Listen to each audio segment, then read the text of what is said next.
안녕하세요. 저는 짧은 결혼 생활을 하고 소스피드로 솔로로 돌아오게 된 돌싱녀입니다. 짧은 결혼 생활 동안 얼마나 황당하고 어처구니가 없는 일을 겪었는지 하소연도 할 겸해서 사연을 보내게 되었어요. 워낙 글재주가 없어 부끄럽긴 하지만 부디 재미있게 들어주시면 감사하겠습니다. 저와 남편은 선자리를 통해 만났고 결혼 정년기에 만난 사이였기에 자연스럽게 결혼 이야기가 오가게 되었어요. 우리 결혼할래? 이런 이야기가 아니라 남편은 남편대로 저는 저대로 가지고 있던 계획 같은 이야기들이요. 이야기를 나눠보니 남편과 전 결혼에 대해 추구하는 바가 같았고 몇 번의 만남 뒤 자연스럽게 결혼을 전제로 한 만남이 시작되었어요. 그렇게 1년, 길다면 길고 짧다면 짧은 시간 동안 연애를 한 저희는 결혼을 하게 되었죠. 저희가 결혼을 준비할 당시 남편의 형인 아주버님도 결혼을 준비하고 있던 터라 우리 결혼을 미룰까 하는 고민도 했었지만 한 번 미루기 시작하면 한없이 미뤄야만 할 것 같았기에 그냥 진행하기로 했어요. 어차피 부모님 도움을 받지 않기로 합의를 봤던 터라 양가 부모님들도 흔쾌히 허락을 해주셨었죠. 지금 생각하면 하늘이 도망가라고 주신 기회였는데 그것도 모르고 서둘러 결혼까지 했으니 다시 생각해도 저 자신이 안타깝네요. 어쨌든 저희는 결혼을 무사히 마쳤고 잘 살았어요. 그런 저희와는 달리 오래전부터 결혼 이야기가 오가던 아주버님은 상견례까지 하고선 파혼을 하게 되었어요. 상견례 이후 좋지 않은 소리가 오가고 싸웠다는 소리가 적잖게 들리더니 결국 헤어졌다고 하시더라고요. 아주버님의 파혼, 문제는 여기서부터 시작되었어요. 파혼을 하게 된 아주버님은 외롭다는 말도 안 되는 이유로 저희의 신혼집을 자주 오기 시작했고 숨쉬듯 자연스럽게 부부 사이에 눈치도 없이 끼어 시간을 보내려고 하더라고요. 그것도 한두 번이지 웃으면서 넘길 수 있는 횟수가 넘어가고 급기야 일주일에 5번을 오는데 결국 전 폭발하고야 말았죠. 자기야, 이야기 좀 해. 왜? 무슨 일 있어? 화난 것 같은데? 나 지금 화났어. 그것도 아주 많이. 왜? 무슨 일이길래 그렇게까지 화가 났어? 몰라서 물어? 아주버님, 당신 형 너무 자주 오잖아.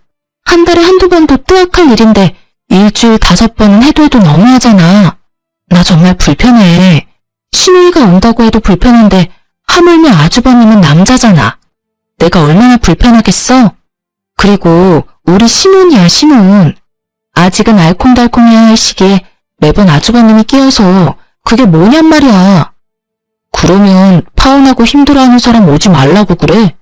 힘들다 외롭다를 입에 달고 사는 형을 그냥 내버려 두란 말이야. 아무리 외로워도 너무 자주 오시잖아. 아무튼 이건 아니야. 2명이 사는 게 아니라 3명이 사는 기분이라고. 뭘 또 그렇게까지 말하냐?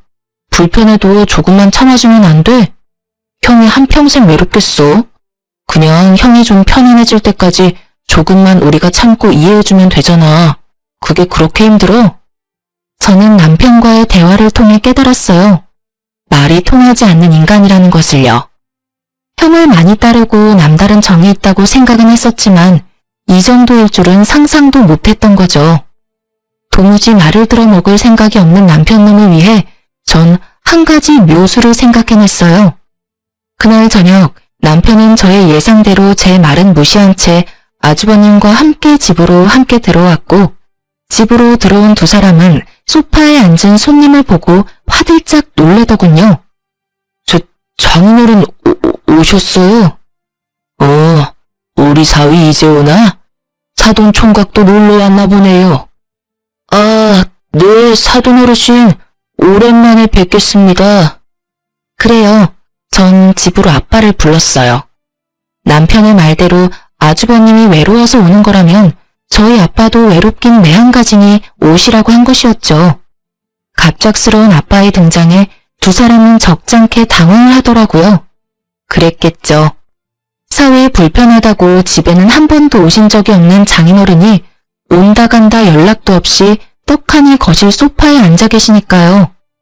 남편은 당황하는 것도 잠시 저를 쏘아보다가 따로 안방으로 부르더라고요.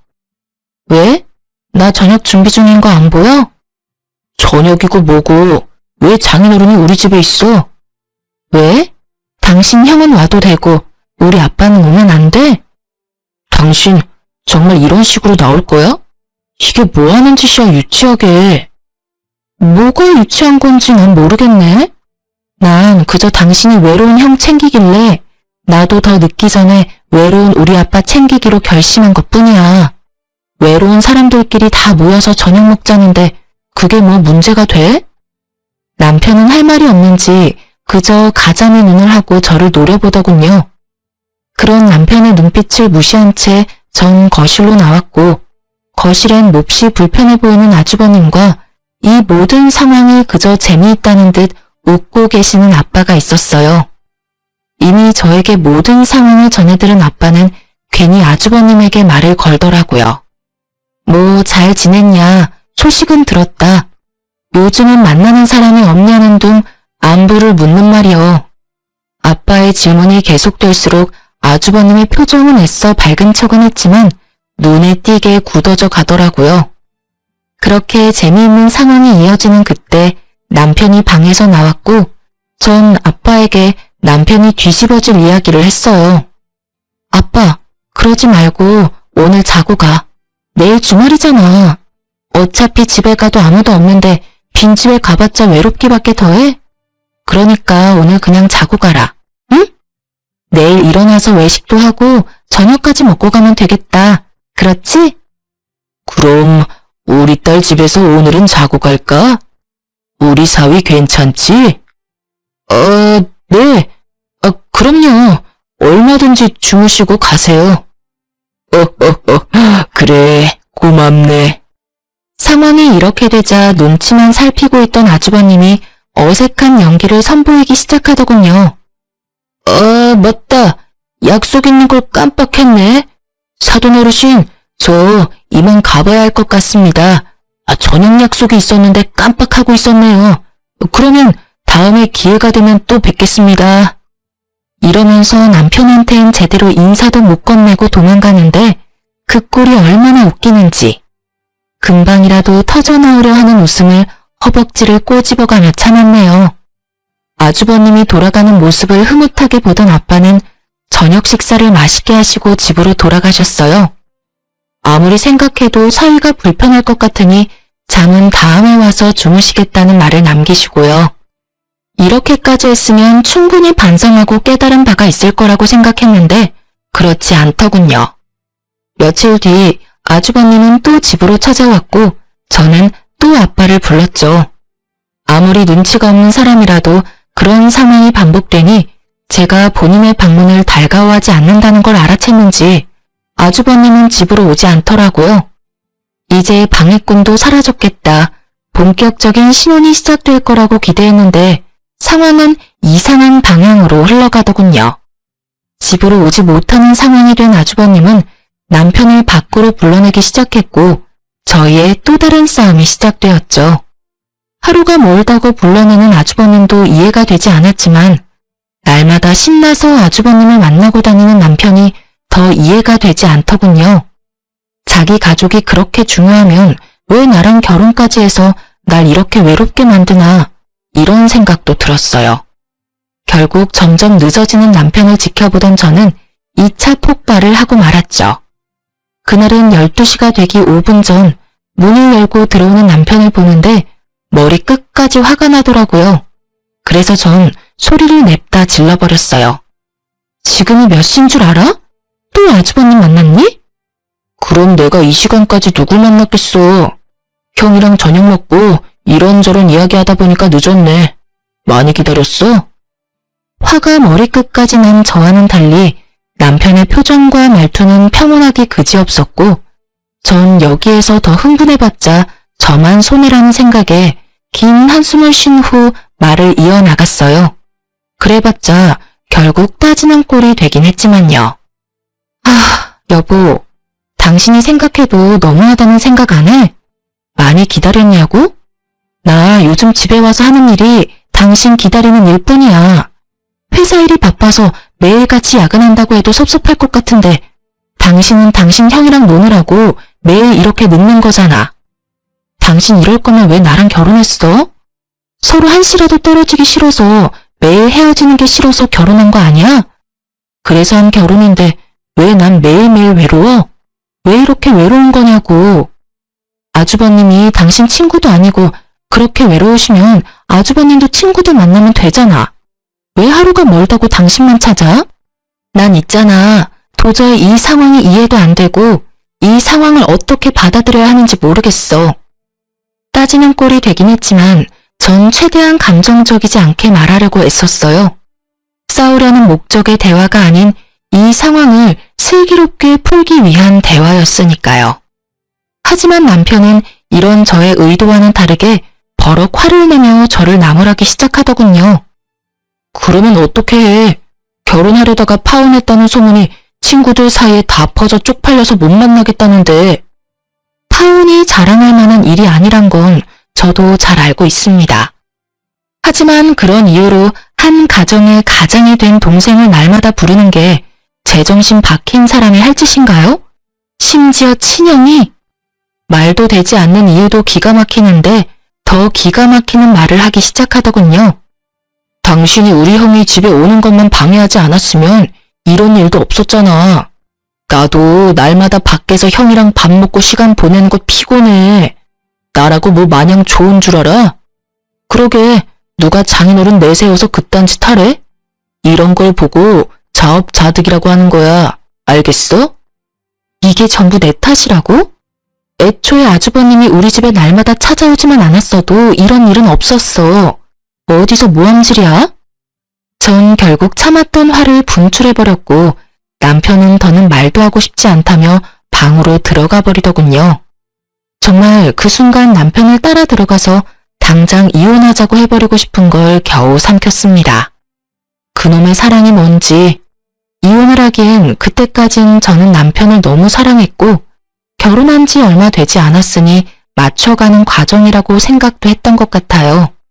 왜 그런 생각을 했는지 지금은 이해가 되지 않지만 그땐 그랬어요. 그 뒤로도 저희 싸움의 주된 원인은 아주버님이었고 그 싸움은 점점 잦아졌어요. 그러던 어느 날 저의 분노는 완전히 터지고 말았고 제 입에선 결국 참았던 이혼이 튀어나오고야 말았죠. 비록 이혼하자가 아니라 이혼이야 하는 경고성이 가득한 말이었지만 저에겐 마지막 경고와도 같은 것이었습니다. 그날도 남편은 아주버님과 저녁을 먹고 들어오겠다며 문자를 보내왔고 전 제 할 일을 하며 남편을 기다렸어요. 하지만 남편은 돌아오지 않았고 아침 해가 뜰 때까지도 남편은 오지 않더군요. 연락도 없이 외박이라니. 그쯤 되니 오기가 생겼고 저도 연락은 하지 않고 기다렸어요. 그렇게 기다리고 기다리던 남편은 정오가 넘어서야 집으로 뭉구적거리며 들어왔고 전 그야말로 터지고 말았어요. 야, 너 진짜 미쳤어? 네가 제정신이야? 외박? 미쳤지 미쳤어. 당장 어디서 뭘 했는지 설명하지 못해? 노발대발하던 저의 모습에 남편은 우물쭈물 눈치만 살피고 있더군요. 이 새끼를 어떻게 해야 하나 깊은 고민에 빠져드는 그 순간 시모에게 전화가 왔습니다. 아가, 아범 잘 들어갔니? 어제 아범이랑 네 아주버님이랑 우리 집에서 밥 먹고 술을 한잔 했는데 그만 잠이 들었지 뭐니. 나도 먼저 잠들어서 오늘 아침에야 둘 다 여기서 잠든 걸 알았어. 아침에 너한테 연락한다는 게 애들 밥 챙기다 보니까 깜빡해버렸어. 걱정 많이 했지? 내가 진작 연락을 했어야 했는데 늙으면 이렇게 깜빡깜빡 한다니까. 누굴 바보로 하는 것인지 시모의 말은 절 납득시키기엔 부족했고 짜고 하는 말이 분명하다는 생각만이 가득했어요. 그렇다고 따지고 들자니 증거가 없더군요. 그래서 전 이 원흉의 싹을 잘라내기로 했어요. 당신 앞으로 다신 아주버님하고 만나지 마. 명절에 시댁에서 보는 건 어쩔 수 없지만 그 외에 밖에서든 시댁에서든 사적으로 만날 생각도 하지 마. 한 번만 더 이런 일 있으면 우리 이혼이야? 당신도 알지? 내 입에서 이혼이라는 말 나온 이상 절대 번복은 없다는 거. 아, 알겠어. 진짜 미안해. 앞으로 형 만나지 않을 테니까 화 좀 풀어. 연애할 때도 홧김에라도 헤어지잔 말을 해본 적이 없었어요. 남편에게도 늘 말했었죠. 그런 말은 함부로 하면 절대로 안 되고 내 입에서 그런 말이 나오면 정말 마지막 기회이니 절대로 같은 잘못을 저지르지 말라고요.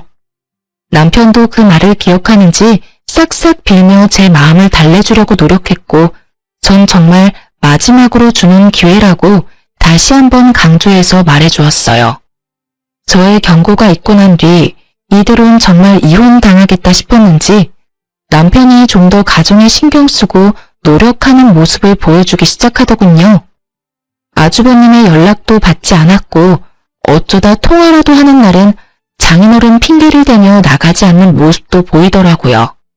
전 한 번의 외박이 문득문득 떠올라 신경이 쓰이긴 했지만 한 번쯤은 그럴 수 있다.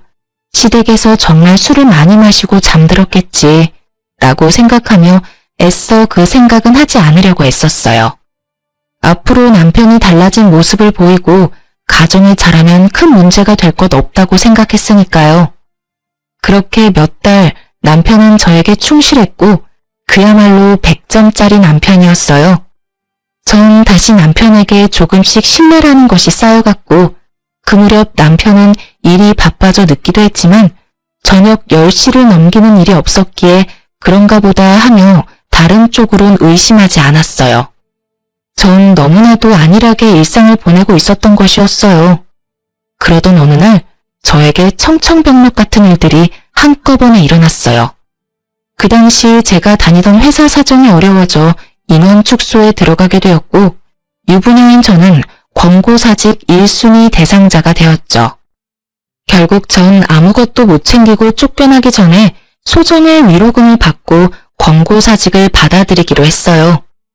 20대 시절을 다 갈아넣었던 회사였는데 유부녀란 이유로 퇴사를 해야 할 상황에 놓이자 그 허탈함을 감출 수가 없더군요.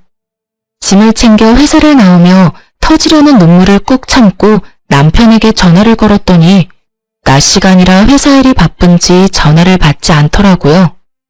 당장 하소연이 하고 싶은 마음은 굴뚝이었지만 바쁜 남편 괜히 신경 쓰이게 하지 말자는 마음에 그냥 집으로 갔어요. 그런데 전화를 받지 않던 남편은 집에 이미 와 있더라고요. 그것도 낯선 여자와 함께요. 아침에 남편이 신고 있던 신발 옆에 제 것이 아닌 여자 구두가 현관에 나란히 있었고 두 사람은 욕실에 함께 있는 듯 목소리가 들리더군요. 이게 무슨 상황인가 아주 잠깐 멍했던 것 같아요. 하지만 이내 이 놀라운 상황이 파악되더라고요.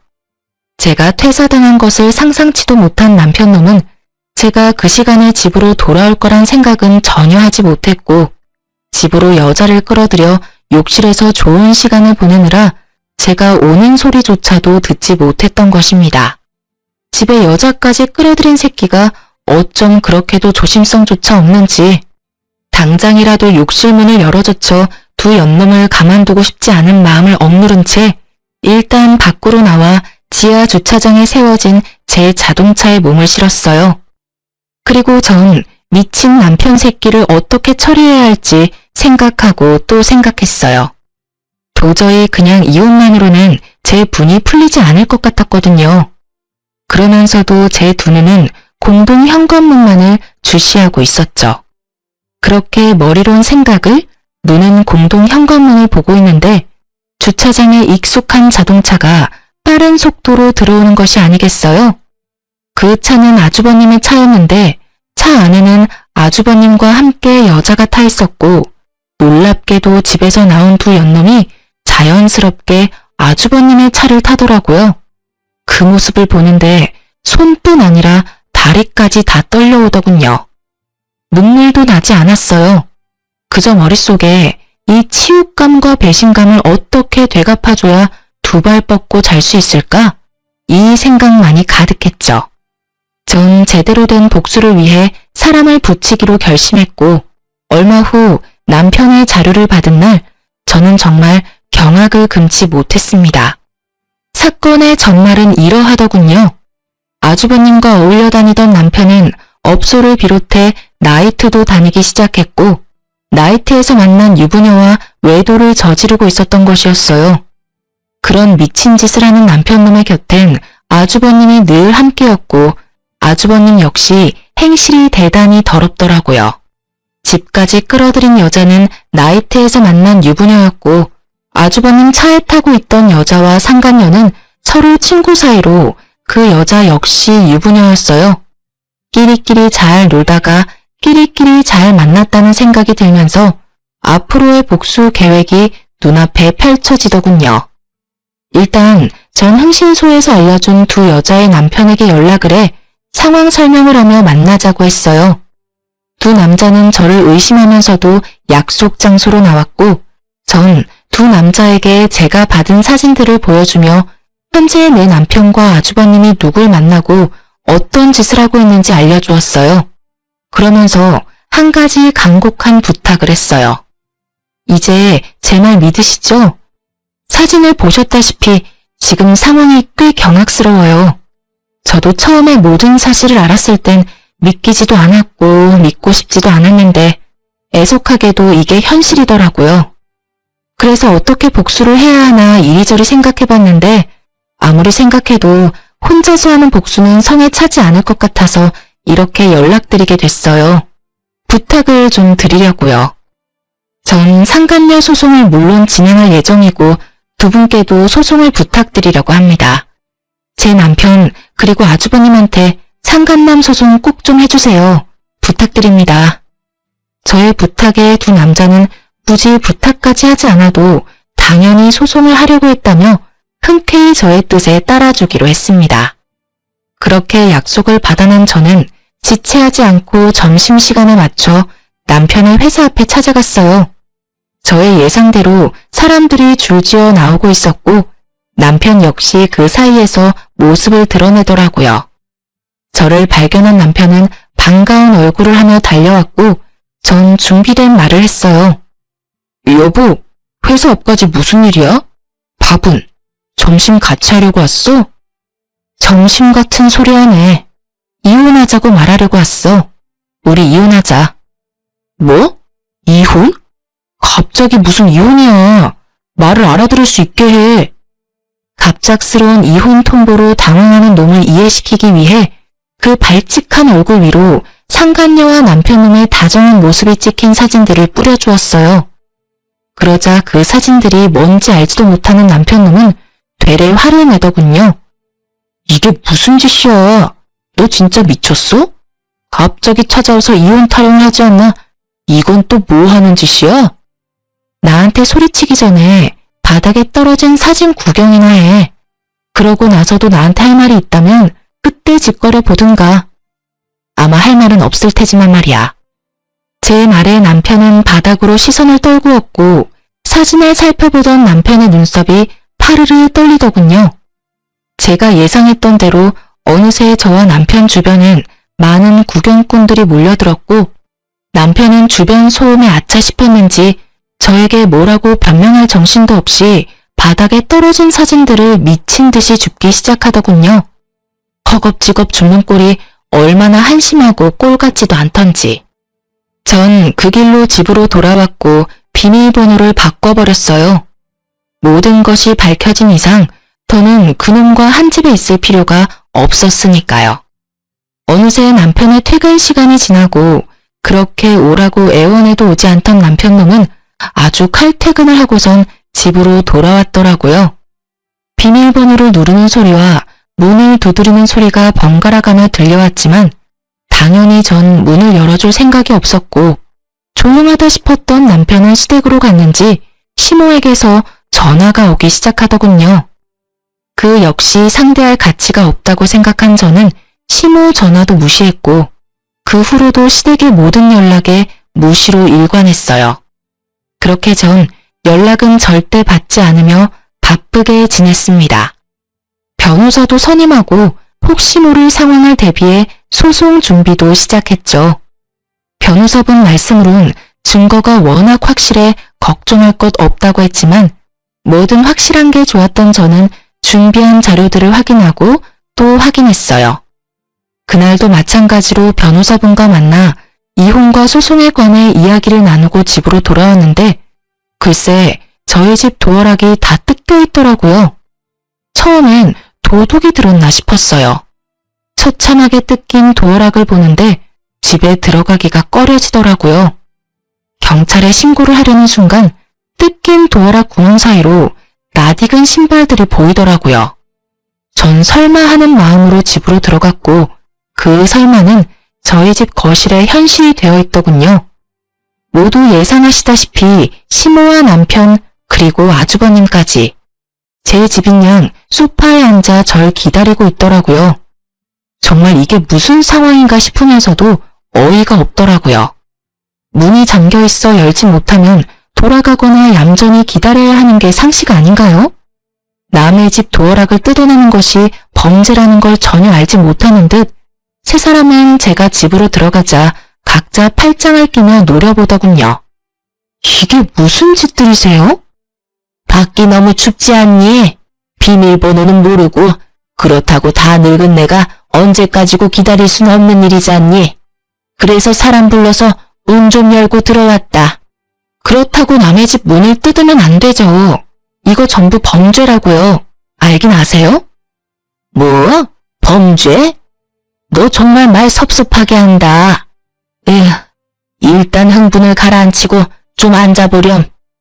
당장 경찰을 불러야 하나 하는 고민도 있었지만 문득 무슨 말을 하려고 저리도 당당한 표정인가 싶어 대화라는 걸 해보기로 했어요.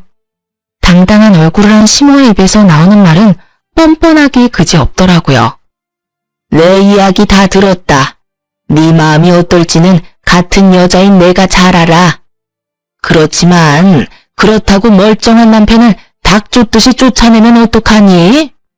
남자가 사회생활을 하다 보면 실수할 수도 있고 그런 법이야. 그런 걸로 쫓아내고 이혼하면 이 세상에 관계를 유지하고 있는 부부가 어디 있겠어? 이게 무슨 개소리인가요? 요즘 세상에 남편의 외도를 덮고 넘어가는 여자가 대체 어디 있다고 저런 소리를 하는 건지. 거기다가 실수요? 스쳐간 여자만 아니라 고정적으로 만나고 있는 여자가 있는데 실수라뇨. 시모의 이야기를 들어보니 남편 놈과 남편의 형이라는 놈이 자세하게 설명한 것 같지 않더군요. 하긴 남편 놈은 제가 상간녀 한 명만 알고 있다고 생각했을 테니 나머지 더러웠던 자신의 행동은 굳이 설명하고 싶진 않았을 거예요. 전 제 눈치를 살피고 있는 남편에게 말했어요. 아, 그러세요? 단 한 번? 그러면 당신이 대답해봐.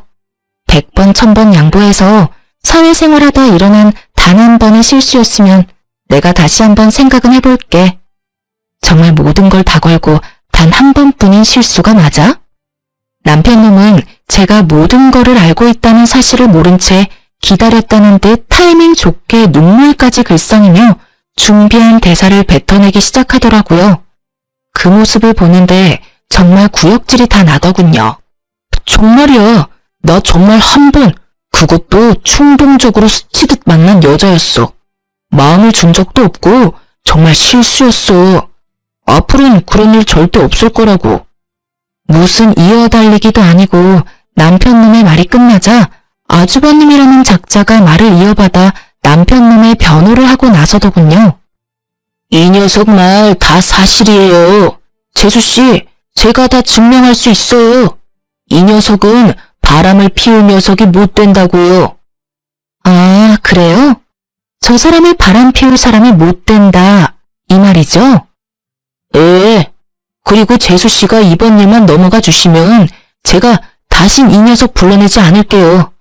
밖에서 따로 만나서 술을 마신다거나 시간을 보내는 일은 절대 없을 겁니다. 약속드릴 수 있어요. 각서 쓰라고 하시면 각서도 쓸 수 있어요.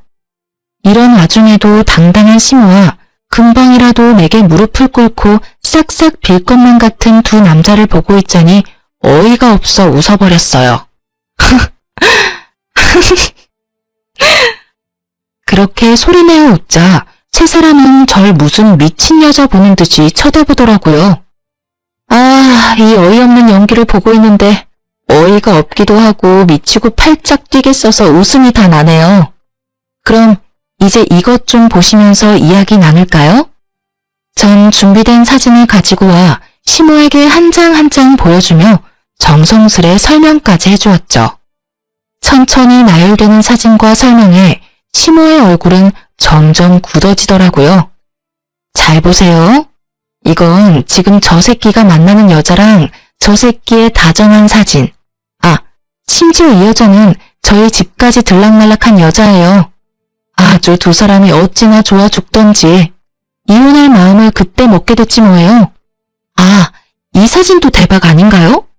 요즘 아주버님이 자주 만나는 여잔데 참고로 이 여자도 유부녀예요. 두 여자가 글쎄 친구 사이라네요. 끼리끼리 잘 놀고 잘 만나지 않았나요?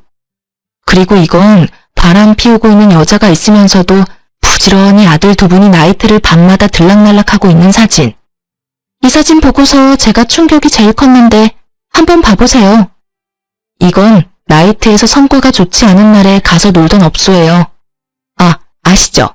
그 외에 여성분들이 상시 대기하고 있는 그런 곳이요. 여러모로 참 놀랍더라고요. 그 중에서도 제일 놀랐던 게 체력이에요. 정말 체력도 대단하지 않아요? 이러고 밤늦게까지 놀고 집에 들어왔으니 짤 틈도 없이 머리만 쳐대면 잠을 잤겠죠. 사진을 꺼내자마자 얼굴부터 굳은 시모는 술집 여자 사진에서 표정이 확 썩어가더군요. 당연한 일이었죠. 제가 아는 시모는 아들의 외도 때문에 집에서 쫓겨났다는 사실만으로도 내심 큰 충격에 빠졌을 텐데 겨우 마음을 추스르고 어떻게든 제 길을 죽여 아들의 이혼을 막아보고자 하는 마음으로 이곳에 왔을 테니까요. 그런데 상간녀만 있는 것도 아니고 한두 번도 아닌 거의 날마다 여자를 찾아 헤매고 다녔다는 사실은 꿈에서라도 상상하지 못했을 테니까요. 제가 모든 사실을 알고 증거까지 충분하다는 사실이 밝혀지고 난 후 세 사람은 서로의 눈치를 살피며 이 난관을 어떻게 헤쳐나가야 할지 고민에 빠진 듯 보이더군요. 그런 세 사람을 보던 제 입가에는 미소가 걸렸고 이내 저의 표정을 본 시모는 이런 와중에도 제가 지 아들보다 우위에 서 있는 꼴이 보기 싫었는지 실수라는 말은 쏙 넣어버리고 태세를 바꿔 어떻게든 저를 이겨먹으려고 노력하더라고요. 에휴, 그래.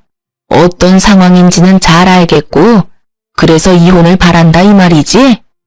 그럼 그렇게 하도록 하자. 그깟 이혼 여자는 몰라도 남자한테 흔들 거 하나 없어. 이왕 이혼 이야기 나왔으면 더 지체할 필요도 없지 않겠니? 그게 호적이든 집이든 말이야. 당연하죠. 전 하루라도 빨리 이혼하고 싶어요. 그러니 아들한테 소송까지 갈 필요 없게 원만한 합의 좀 해주라고 해주세요. 그건 걱정하지 마라. 우리 아들이라고 니까지 것한테 미련이 있는 줄 아니? 오늘도 안 오고 이혼하겠다는 거 내가 겨우 사정사정해서 데리고 왔다. 이럴 줄 알았으면 그냥 나만 오는 거였는데 내가 지금 후회가 커. 아, 그러셨어요? 그러면 이혼은 하기로 했고 더 할 말 없으면 이만 좀 가주실래요, 다들? 아까부터 주거침입으로 신고하고 싶은 걸 겨우겨우 참고 있는 중이거든요. 아가, 아니 얘, 그게 무슨 말이니? 나가려면 네가 나가야지. 어머님, 아니 아줌마, 왜 내가 나가요? 나가려면 당신네들이 나가야죠. 참, 여기 엄연한 내 아들 집이다. 그러니 당연히 네가 나가야지. 지금까진 어떻게든 둘이 화해시켜보려고 네가 내 아들 쫓아내고 내 아들 집에서 혼자 편히 지내는 걸 내가 두고 보고 있었지만 이젠 아니지. 네가 내 아들과 기어코 이혼하겠다고 하니 더는 여기서 지내는 꼴은 못 본다. 그러니 지금 당장 짐 챙겨서 나가. 그렇지 않으면 네가 부르겠다고 한 경찰 내가 지금 부를 테니 말이다. 무슨 이야기의 서두가 이렇게나 긴가 싶었더니 결국 집 이야기더군요. 설마 하며 생각은 했었지만 이 정도로 시모가 아는 것이 없을 줄이야. 시모의 당당한 요구와는 달리 형제의 눈동자는 급격하게 갈 곳을 잃고 흔들리고 있더라고요. 그 눈빛에서 제발 아무 말도 하지 말아달라는 간절함이 보였지만 전 그렇게 해줄 생각이 없었고 진실을 시모에게 말해주었어요. 아줌마, 그러니까 당신들이 나가란 말이에요. 무슨 말인지 모르겠어요? 여기 내 명의, 내 집이에요. 제 말에 시모는 이때껏 보이던 차분하고 당당한 모습은 온데간데 없이 사라지고 노발대발하며 흥분을 하기 시작하더라고요. 뭐? 그게 무슨 소리니? 아무리 집 사는데 네 돈이 좀 들어갔다고 한들 당연히 집은 남자 명의로 했어야지. 절대 이 집은 포기 못한다. 내 아들 돈이 네 돈보다 훨씬 많이 들어갔어. 난 소송을 해서라도 집 지킬 테니 그런 줄 알아. 당연하지 않은 말을 당연하게 뱉고 있는 시모의 입에서 급기야 소송이라는 단어가 나왔고 전 굳이 제 입으로 말하기 싫었던 사실까지 말하게 되었어요. 아줌마, 잘 들으세요. 이 집에 아줌마 아들 돈은 땡전 한 푼도 안 들어갔어요. 이 집 살 당시에 그 잘나신 아줌마 큰아들이 도박 빚으로 결혼 자금까지 다 날려먹었어요. 그래서 아줌마 둘째 아들이 자기 결혼 자금을 털어서 그걸 도와줬고요. 그러니 어떻게 했겠어요? 그때서야 파혼을 할 수도 없는 노릇이고 그냥 제가 가지고 있던 돈이랑 친정에서 조금 빌려서 제가 잔금 치렀어요. 그때 파혼을 해야 했는데 참 제가 후회가 깊네요. 맞습니다. 당시 살고 있던 신혼집은 전부 제 돈으로 마련한 제 명의의 집이었어요. 계약금을 치르고 잔금일을 3일 앞둔 날 남편이 돈이 없다고 하더라고요. 형이 도박으로 돈을 다 날려 결혼할 돈이 없어 결혼을 못하게 생겼다나 어쨌다나. 그래서 남편이 모은 돈을 형에게 다 빌려줬다고 하더라고요. 그 모은 돈은 잔금을 치를 돈이었는데 말이죠. 참 황당했죠. 어이도 없었고요. 이때 파혼을 고민하지 않았던 건 아니었어요. 파혼에 대한 고민을 엄청나게 했었어요. 계약금? 물론 계약금이 아까운 이유도 없진 않았겠죠. 하지만 제가 파혼을 하지 않고 결혼을 진행했던 건 단 한 가지. 남편을 사랑했기 때문이었어요. 그놈의 사랑이 뭐라고 이혼이라는 결과가 기다리고 있는 줄 알았다면 그때 파혼을 했을 텐데 제 한치 앞이 뻔히 보이는데도 불구하고 왜 앞날을 애써 무시했는지. 결국 저를 기다리는 한치 앞은 남편의 무관심과 외도뿐이었는데 말이죠. 어쨌든 전 남편에게 큰 돈을 쓸 땐 나와 꼭 상의하라는 당부와 함께 집 잔금을 제가 치렀고 그렇게 결혼을 하게 된 것이었어요. 그랬기에 저는 남편 놈이 형과 어울려 노는 꼴이 더욱 꺼려졌던 것인데 설마 동생 인생까지 망치기로 작정한 사람이 아니고서야 데리고 다니면서 애먼 짓을 하겠나 싶었더니 제 믿음의 결과가 결국 이런 것이 되어버렸습니다. 그때를 회상하니 저 자신이 더욱 한심해지더군요. 그래서 전 이번만은 절대 그냥 넘길 수 없다는 다짐을 하며 더욱 단호하게 남편에게 말했어요. 난 절대 타협이나 용서는 없어. 난 너한테 이때껏 분에 넘치는 기회들을 줬고 그 기회와 내 믿음을 다 망가뜨린 건 너야. 그러니까 이제 와서 뭘 어떻게 해볼 생각은 하지도 마. 아무 말도 하지 않는 남편과 저의 단호한 태도를 보고 모든 것이 진실임을 깨달은 시모는 두 아들에게 화를 내고선 집에서 나가버리더군요. 이 인간 같지도 않은 것들. 너희가 그러고도 인간이야? 어찌 이렇게 하나같이 모자랄 수가 있어? 바람 피운 것까지도 내가 뼈를 깎는 심정으로 이해하려고 해봤다. 그런데 뭐? 없소? 술집 여자, 유부녀? 너희가 제정신이야? 그리고 넌 놀라면 혼자 놀고 망하려면 혼자 망하던가. 네 도박 자금을 동생이 갚아줘? 동생 데리고 나이트를 다녀? 이 미친 것들아. 집에 올 생각은 하지도 마라. 알겠어? 시모가 나가고 나자 두 사람은 더는 남은 돌파구가 없다는 것을 깨달았는지 본격적으로 저에게 무릎을 꿇고 빌기 시작하더군요. 여보, 내가 이혼은 할게. 당신 원하는 대로 다 할 거야. 그런데 우리 회사에 다시 가서 모든 게 오해였다고 해줄 순 없을까? 나 당신이 회사 앞에 와서 난동 부린 덕에 회사 생활도 힘들고 이대로 가다간 곧 잘리게 생겼다고. 그러니까 제발 부탁이야. 눈 한번 딱 감고 와서 다 오해였다고 한마디만 해주라. 응? 재수씨, 상간녀 소송만은 안 하시면 안 될까요? 그 두 여자 남편끼리도 서로 사이가 좋아서 한 명이 상간녀 소송 걸리면 제가 만나는 여자도 의심받을 거라고요. 전 그 여자랑 잠시 만나려고 했던 것뿐이지 이혼까지 시켜서 같이 살 생각은 없었다고요. 한번 갔다 온 여자랑 누가 살고 싶겠어요? 그냥 스쳐가는 바람 같은 존재였어요. 그러니까 상간녀 소송만은 참아주세요. 이렇게 부탁드립니다. 그래, 그러니까 당신이 우리 한 번만 더 용서하고 부탁 좀 들어줘. 상간녀 소송하려고 모았던 증거들 다 버리고 버리는 김에 우리 회사에 와서 다 오해라고 말해주면 되겠다. 그렇지? 어쩌면 이렇게나 뻔뻔할 수가 있는지 깊은 반성을 하며 빌어도 용서할 마음이 눈꼽만치도 생기지 않는 마당에 들을 필요도 없는 뻔뻔한 부탁을 하더라고요. 특히 같이 살 생각이 없다는 말에 비웃음이 피식하고 튀어나와 버렸지 뭐예요. 참 마지막까지 웃긴 인간들이다 싶었어요. 그래서 전 비웃음이 가득한 얼굴로 대답해 주었습니다. 내가 그 부탁들을 들어줄 것 같아? 꿈도 크다. 내가 왜 굳이 그 사람 많은 점심시간에 회사 앞까지 찾아가서 이혼하자고 하며 사진을 던졌겠니? 그렇게 되라고 너 망신 좀 당하고 회사 생활 좀 불편해지라고 일부러 그런 거야. 알겠어? 그리고 뭐? 상간녀 소송을 하지 말라고? 웃기고 자빠졌다 진짜. 난 상간녀 소송만큼은 무슨 일이 있어도 할 거야. 꼭 그렇게까지 해야겠어? 그렇게까지 해서 당신한테 남는 게 뭐가 있다고.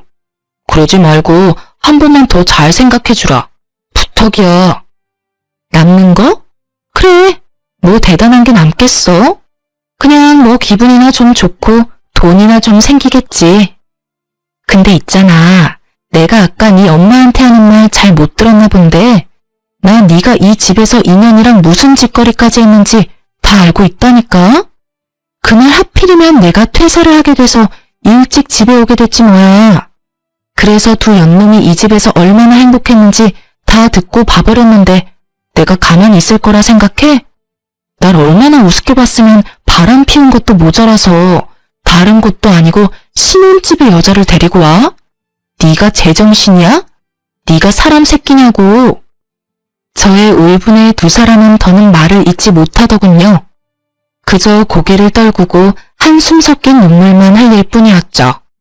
하지만 그런 그들의 모습에도 제 화는 조금도 사그라지지 않더군요.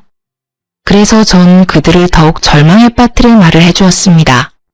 그리고 깜빡해서 말 못했는데 곧 상간남 소송도 들어올 거야. 내가 너한테 이혼하자고 한 날 그 여자들 남편 만나서 다 알려줬거든.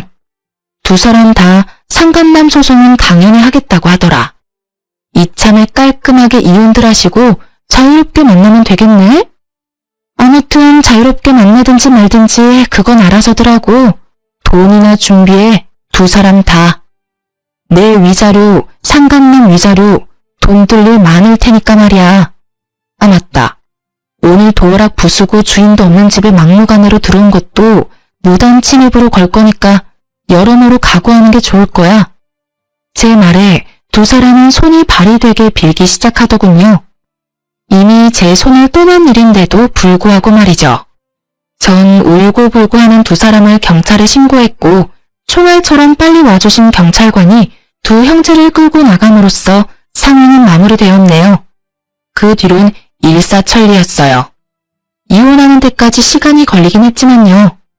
이혼이란 게 이혼할 거라고 마음만 먹으면 금방 끝나는 줄 알았는데 그렇지 않더라고요. 이혼은 하겠지만 위자료는 줄 수 없다는 남편분 덕분에 소송으로 이어졌고 시간이 길어진 만큼 제가 원하는 결과는 얻어낼 수 있었습니다. 저는 총 4명에게 위자료를 받았어요. 전남편, 전남편의 형, 시모, 그리고 상간녀까지. 어찌되었든 이혼을 하게 되니 속이 말이 아니었는데 든든한 통장을 보니 치유가 되더라고요. 그야말로 금융 치료였죠. 이런 저와는 달리 전 남편 놈은 그야말로 지옥을 경험하고 있는 것 같았어요.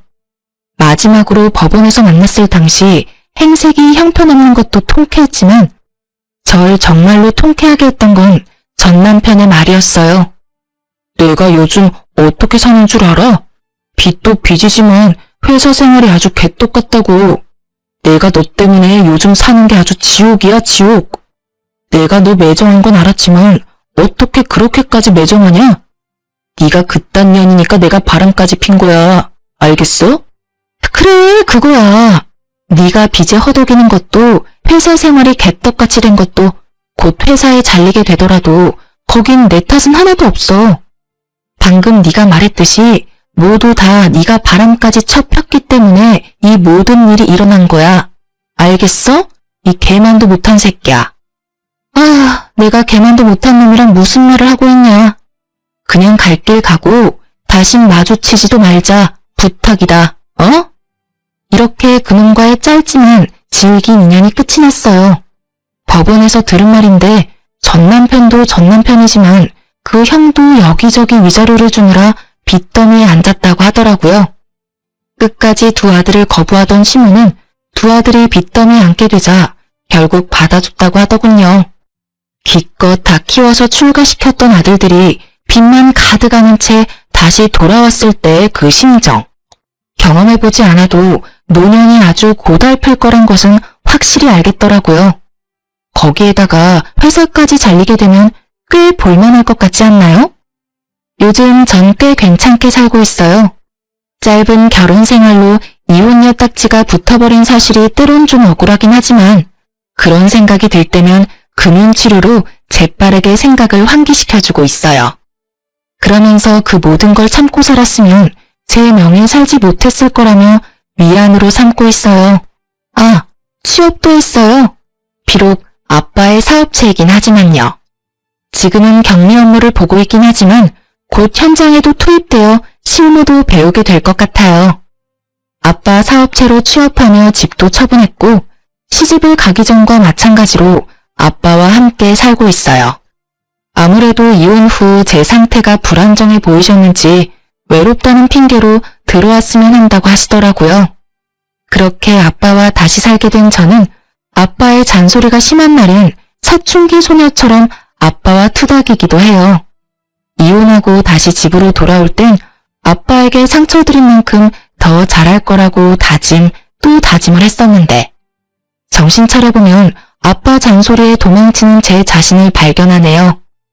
하지만 입가에 옅은 미소가 걸리신 걸 보니 아빠는 즐기고 계신 것 같아 저도 이 또한 행복이라고 여기며 효도하고 살아보려고요. 하여튼 저는 아주 잘 지내고 있습니다. 이로써 저의 사연은 끝이 났네요. 이제 남은 업무 처리하러 돌아가 볼게요. 사연 들어주신 모든 분 감사합니다. 좋은 하루 되세요.